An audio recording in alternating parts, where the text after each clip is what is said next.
Okay, friends. Okay, so it's time to move on to our next verse in Matthew 24. We're going to go over Matthew 24:15. When you see standing in the holy place the abomination of desolation spoken of through the prophet Daniel, let the reader understand.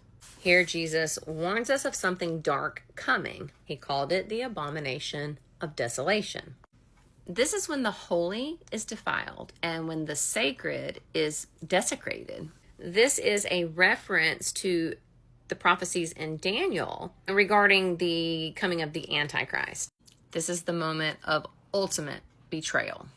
And we're not talking about worldly evil. We're talking about a direct attack on God's holiness.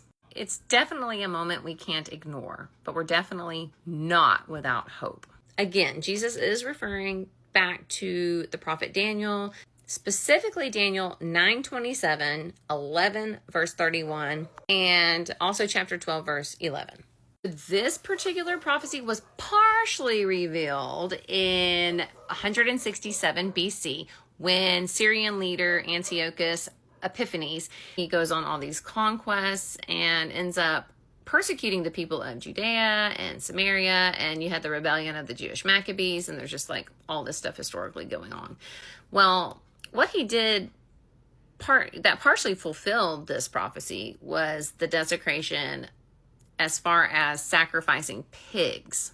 He defiled the Jewish temple and he sets up an altar to Zeus and sacrifices pigs.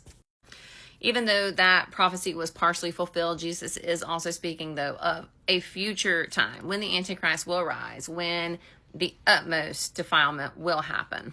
When this happens, it'll most definitely be signaling that we are on the cusp of Jesus's return. Definitely a sign that we cannot ignore, and it is something that we need to be prepared for. Again, this is not about fear-mongering. This is about being prepared, being firm in your faith, standing for truth. We're not afraid.